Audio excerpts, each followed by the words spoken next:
উত্তর কলকাতায় এবার কি বুঝছেন? এই ভোটের ইস্যু কি? এই তো 500 টাকা এবং এই এত দুর্নীতি, কি বুঝছেন? এখন দুর্নীতির বিরুদ্ধে সমস্ত মানুষ সরব, কিন্তু ভয়েতে তারা এগিয়ে আসতে চায় না। এবার বাইরের থেকে তারা কি করবে সেটা বিষয়। আমরা যখন বেরোই তখন দেখি যে মানুষ আমাদের পক্ষে রায় দেওয়ার চেষ্টা করছে, বিরোধী পক্ষ যারা আছে। আর বিরোধী শূন্য রাজ্য বা কেন্দ্রের সরকার, এদের বিরুদ্ধে মানুষ সরব আছে সমস্ত বিষয়ে।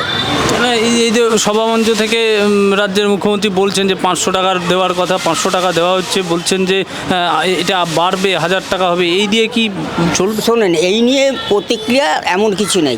500 টাকা মানুষকে দিচ্ছিল, সরকারের টাকা, জনগণের টাকা। এ তার নিজস্ব ব্যক্তিগত কোনো টাকার থেকে দিচ্ছে না। হ্যাঁ, যে ব্যক্তিগত টাকা সে দিচ্ছে, বড় কাজ করে ফেলছে, বিরাট কিছুই না। এটা এই ভোটকে কেন্দ্র করে এই 1000 টাকা করেছে। এইটা হচ্ছে একটা কৌশল, মহিলাদের মধ্যে সেই কৌশলটাকে ছড়িয়ে দেওয়ার চেষ্টা করছে। একদমই তাই। আমি একটু শিল্প কলকারখানা এইসব বিষয়ে যদি আসি, যুব সমাজ কোনো কিছুই করার ধার ধাচ্ছেন না। যেগুলো ছিল সেগুলোকেও ডাউন করে দিয়েছেন। দিনের পর দিন ক্ষয়িষ্ণুতে পরিণত হয়েছে। তা এইটা এত অভিযোগ করলেন, এবার উত্তর কলকাতায় এই যে কোন দিকে পাল্লা ভারী বলে মনে হচ্ছে? দেখুন, এখনও 1.5 মাস সময় আছে। আমরা যা বেরোচ্ছি, যেটুকুনি যাচ্ছি। 3 জন প্রার্থী রয়েছে, একজন তাপস রায় রয়েছে, এবং সুদীপ ব্যানার্জি রয়েছে, এবং প্রদীপ ভট্টাচার্য রয়েছে। এবার মনে হচ্ছে ভট্টাচার্যের মতো মানুষ এখনো পর্যন্ত বিরল। প্রদীপ ভট্টাচার্য হচ্ছে ওদের থেকে 1 নম্বর। কেন? সুদীপ বন্দ্যোপাধ্যায় হচ্ছে একজন চোর, জেলখাটা আসামি। সে আসামি, তার কোনো কিছুই হলো না। হ্যাঁ, কেন্দ্রীয় সরকারের সাথে সহযোগিতা করে তাকে বার করিয়ে আনলো। আর তাপস রায় 2 দিন আগেও যে তৃণমূলের একজন ছিল, সেই তাপস রায় এখন বিজেপির কর্ণধার হয়েছে। সে বিজেপির হয়ে লড়াই করছে। কিন্তু এই দুজন লড়াই যে নিজেদের মধ্যে খেয়েই, তার মধ্যে থেকে আমি মনে করি প্রদীপ ভট্টাচার্য সব থেকে বেস্ট ক্যান্ডিডেট। এই উত্তর কলকাতার আর্থসামাজিক পরিস্থিতিটা এই মুহূর্তে কীরকম, যদি একটু আমাদের আর্থিক দিক দিয়ে? হ্যাঁ, আর্থসামাজিক দিক থেকে কি অবস্থা রয়েছে বলে তোমার মনে হয়? এখানে তো মেন ব্যাপারটা হচ্ছে যার যার যেরকম রোজগার তার সেরকমভাবে চলছে। যেমন দেখুন, আমি এখন ইমিটেশন নিয়ে বসে আছি। আজকে আমার আর্থিক অবস্থা খারাপ বলেই আজকে আমি নিয়ে রাস্তার মধ্যে বসছি। আমি যদি কোনো ভালো চাকরি পেতাম বা বলো কোনো কাজ পেতাম, তাহলে আমাকে হয়তো রাস্তার মধ্যে এরকম নিয়ে বসতে হতো না। হতো কি? হতো না।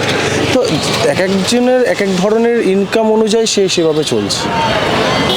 আমার দিক দিয়ে আমার আর্থিক অবস্থা খারাপ, অন্যজনের দিক দিয়ে যারা একটু ভালো চাকরি করছে বা যারা আর একটু উঁচুর দিকে মানে গভর্নমেন্ট সার্ভিস করছে, তাদের আর্থিক অবস্থা ভালো।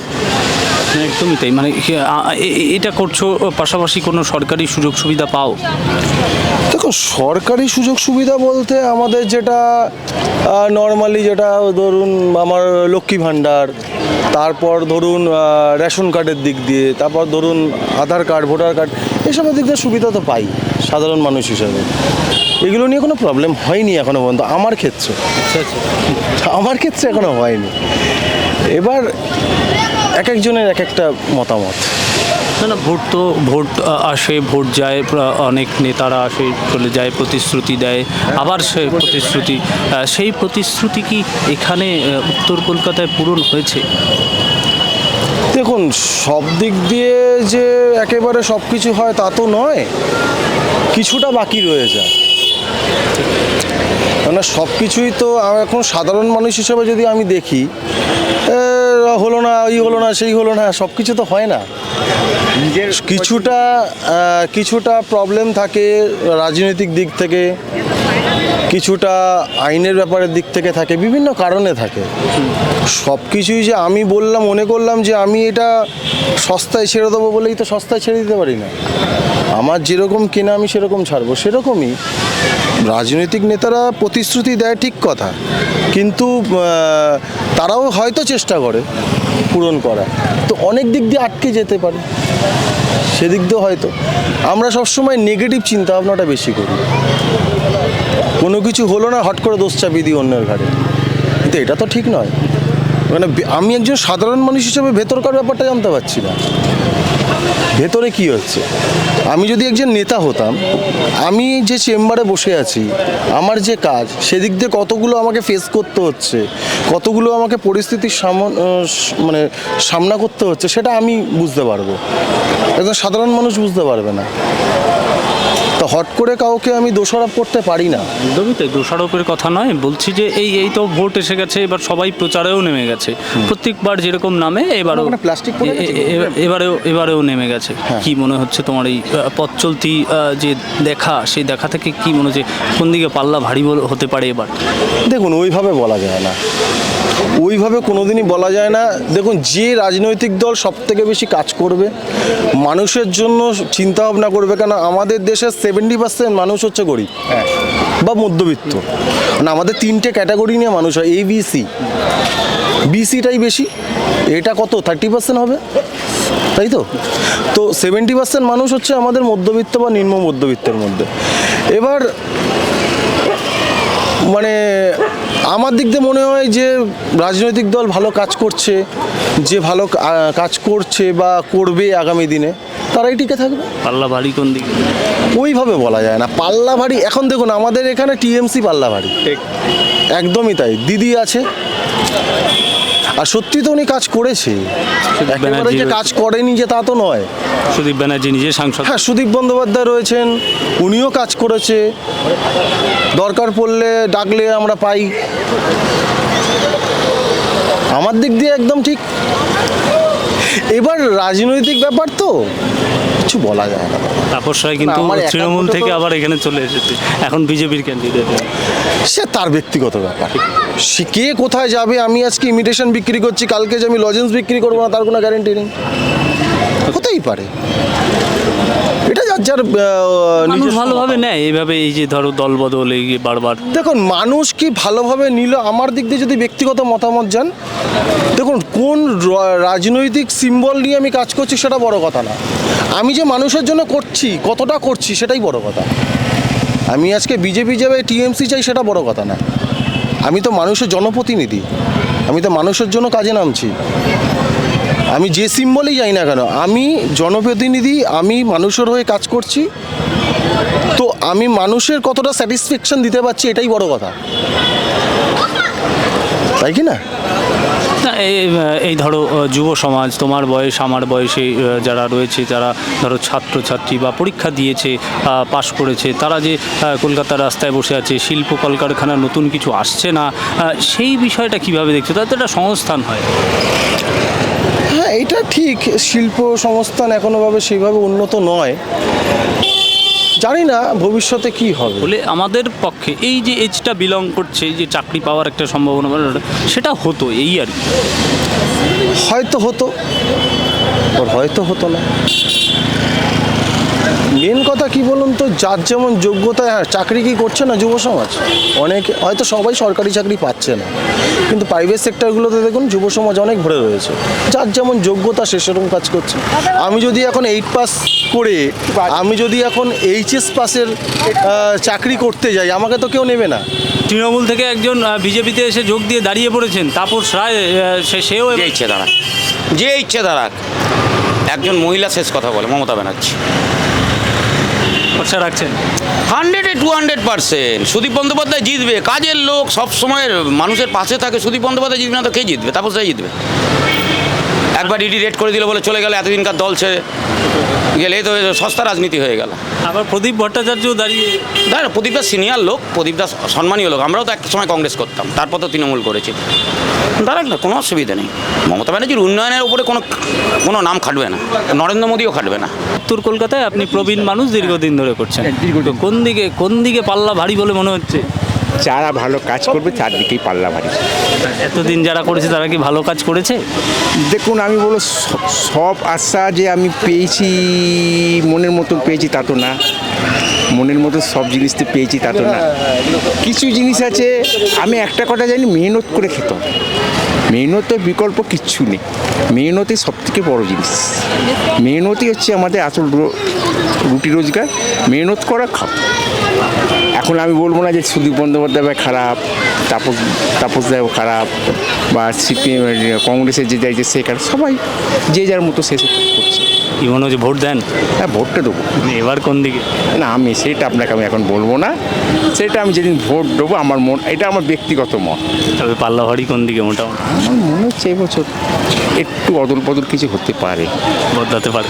পাল্টাতে পারে মনে হচ্ছে। আর কোন দল আসবে আমি এখন দেখুন, আমি এলাকা এখানে এত মানুষ আছে, কার মন কোন দিকে আছে আমি জানি না, আপনি জানেন। শিক্ষা, শিল্প, কলকারখানা কিছু হলো? আর যেদিন আপনাকে ছোট্ট কথা বলি, এখন টিএমসি ছেলেরা দেখলে একটু রাগারাগি করবে। পশ্চিমবাংলা থেকে শিল্প চলে গেছে মানে সব শেষ। সিঙ্গুর কারখানায় চলে যায় মানে সব শেষ। আজকে বলুন, রাগের কথা না, সিঙ্গুর চলে যেতে কার লাভ হলো, কার লোকসান? আপনি আমাকে একটু আপনাকেই আমি প্রশ্ন করছি, আজকে আমাকে প্রশ্ন কটা বলুন, সিঙ্গুর চলে যেতে কার লাভ হলো, কার লোকসান? কি টিএমসি আসবে? আমি দেখলাম কালকে না কি টিভিতে যা দেখলাম, হেলিকপ্টার করে সিবিআই উঠে তদন্ত করছে কী সব, তার এইটার ব্যাপার। কিন্তু আমরা একটা কথা আমি জোর গলা বলতে পারি, মানুষের মন বোঝা, চরিত্র বোঝা খুব মুশকিল। এটা আপনাকে আমি 100% বলতে পারি। আপনি জানেন না আপনি কাকে ভোট দেবেন, আমিও জানি না কাকে ভোট দেবো। অতএব যে যার মতো শেষে ভোট দেবে। তা যেই আসুক, আমরা যেন সাধারণ মানুষ, গরিব মানুষ,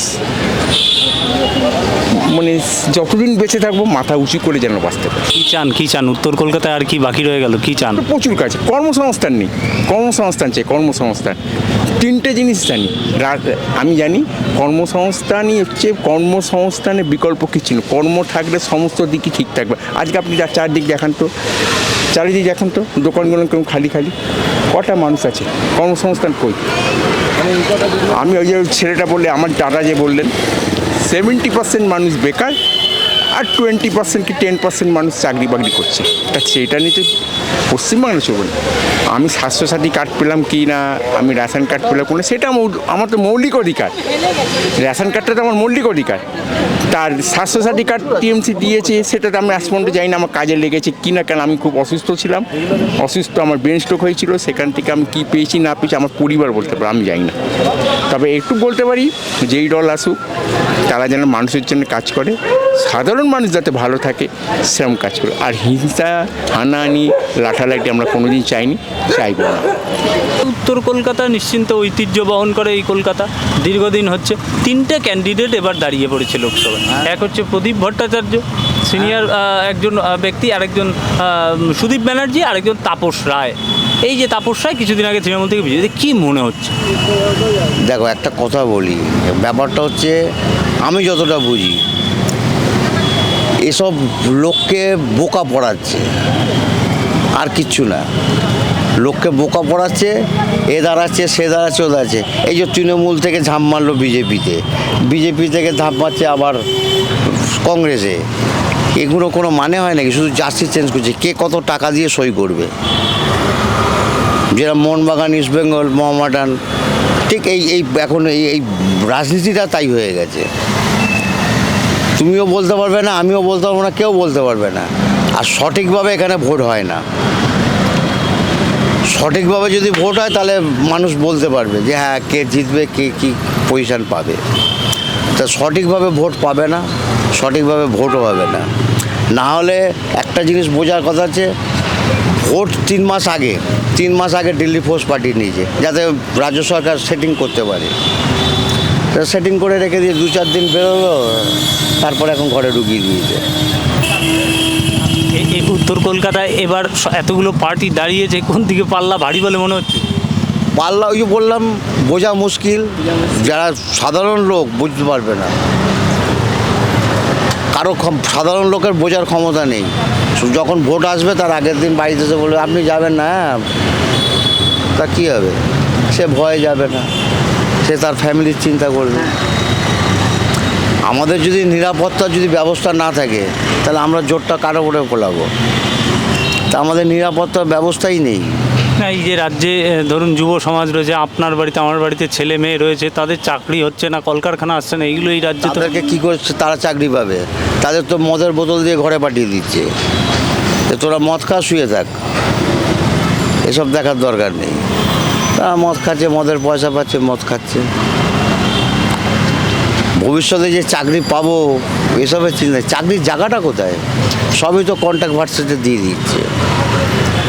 তা চাকরিটা হবে কোথা থেকে? একজন মানুষ রিটায়ার হচ্ছে, সেই রিটায়ারের জায়গায় দেখা যাচ্ছে কন্ট্রাক্ট ভার্সিটির লোক ঢুকিয়ে এই যে 100 দিনের লোক, এদের কি ভবিষ্যৎ আছে? এরা নিজেরা চিন্তা করে, এরা জানে আমার পেটে খিদে আছে, বাবা করি। কত বড় বড় শিক্ষিত ছেলেরা তারা ঘুরে বেড়াচ্ছে। এই যে তিনটে আমল দেখলেন, আপনার তো বয়স তো কম হলো না আজকের দিনে, একদম কংগ্রেস থেকে সিপিএম, আজকে তৃণমূল, কোন আমলটা মনে হয়েছে একটু ভালো? দেখো, আগে যখন কংগ্রেস আর সিপিএম ছিল তখন একরকম চলতো। তখন কিন্তু সিপিএম প্রতিবাদ করতো, হ্যাঁ 10টা হয়তো প্রতিবাদ করতো, 4টে পেতো। কিন্তু এখন তো সেই রাস্তাটাও নেই। তুমি চিল্লিয়ে যাও, হ্যাঁ ও আমার কানে আসছে না, আমি কিছু দেখতে পাচ্ছি না। না, এই যে এত চুরি দুর্নীতি আগে কখনো হয়েছে, এত টাকা আগে কখনো দেখেছেন কারণ ভাই? ব্যাপারটা কি, চুরি তো শিখিয়ে যাচ্ছে, ওপর মহলই তো চুরি করা শেখাচ্ছে, যার জন্য নিচু স্তরের লোকেরা চোরকে চোর বলতে পারছে না। সেও জানে ও যখন চুরি করছে আমিও চুরি করি, এই করে তো চোরের লক্ষ্য ক্যান্ডিডেট বেড়ে যাচ্ছে। কিন্তু হ্যাঁ, ভাতাও তো দিচ্ছে বেশ খানিকটা, 500 টাকা। ও তো আরে ওটা তো কার টাকা দিচ্ছে? ভাতা যে দিচ্ছে কার টাকা দিচ্ছে? এই যে জিএসসি ফিএসসি যে করেছে, হ্যাঁ আগে কি একটা জামা কাপড় কিনতে গেলে কি জিএসসি বসতো নাকি? হ্যাঁ 500 টাকার একটা জিনিস কিনতে যাচ্ছি, সেখানে জিএসসি বসছে। 4টে সিঙ্গারা কিনতে যাচ্ছি, জিএসসি বসছে। তা সিঙ্গারার উপরে কি জিএসসি ছিল নাকি? তো পয়সাগুলো কার? পয়সাগুলো তো আমাদেরই। তা আমাদের পয়সা আমাদের দিচ্ছে, সে কি নিজের ঘর থেকে দিচ্ছে, না তার কোনো আলাদা পুঁজি আছে যে আমি দিচ্ছি? ওই নাম, ওই যে বললাম, মানুষকে পুরো মদেতে বোকা পুড়িয়ে রেখেছে, যুব সমাজটাকে পুরো শেষ করে দিয়েছে। আগে একটা লোক রংবাজি করতো 10 জনের সাথে, এখন একটা লোক 10 জন এসে একটা লোকের সাথে রংবাজি করছে। তাহলে পার্থক্যটা কোথায়? কেন একার ক্ষমতা নেই তো, সব তো মদ খেয়ে অর্ধেক শরীর চলে গেছে, 10 জনকে লাগবে। এই পরিস্থিতিতে এইভাবে চলবে। আপনি ভোট দেন? ভোট দিলে তবে দেবো তো। এরকম কোনো বাধার সম্মুখীন হয়েছে? হ্যাঁ অনেক হয়েছি, প্রত্যেক বাড়িতে ইলেকশনের আগে বাড়িতে বলে যায়। আপনার বাড়িতে বলে যাবে? আপনি একটা নাগরিক, আপনি ভোট দিতে যাচ্ছেন, বলে যাবে? কিচ্ছু করার নেই। সন্দেশখালী শাহজাহান কি করলো, কি করছে এতদিন ধরে? এটা তো সন্দেশখালী, এটা তো উত্তর। না না, ওই একই ব্যাপার, সন্দেশখালী আর বেখালি ও সবই একই জিনিস। ওই সন্দেশখালী থেকে তলায় থেকে চলে আসছে উত্তর কলকাতায়, ওপর থেকে আসছে না, নিচ থেকে চলে আসে পাতাল থেকে, সবই একই ব্যাপার, যেদিকেই যাবে সেই একই হাত। এই যে এবারে যে কংগ্রেস আর সিপিএম জোট হয়েছে, আমাকে যদি কেউ বলে যে ভোট তোমাকে দিতে দেবো, তাও আমি ভোট দেবো না। কারণ যখন থেকে আমার ভোটের কার্ড উঠেছে তখন থেকে আমি কংগ্রেসকে কোনোদিনই ভোট দিইনি আর দেবও না, অতএব যাব না। সে যেই জোট করুক, ওই সিপিএম জোট করছে বলে আমাকে যেতে হবে না, প্রার্থী তো কংগ্রেসের। তাহলে আরও 2 প্রার্থী রয়েছে, ওদের কথা বাদই দাও, প্রদীপ বন্দ্যোপাধ্যায় রয়েছে, তারপর ওদের ও তো সেই একই জিনিস তো, ঘুরিয়ে বললাম জার্সি চেঞ্জ, একটা কথাই আগে বলে দিয়েছি যে কে কত টাকা দেবে তবে আমি ক্লাবে সই করব, তবেই আমি তার জার্সিটা পরবো। তা আমি তো সইও করবো না, টাকাও নেবো না, অতএব জার্সিও চেঞ্জ করবো না। অসংখ্য ধন্যবাদ।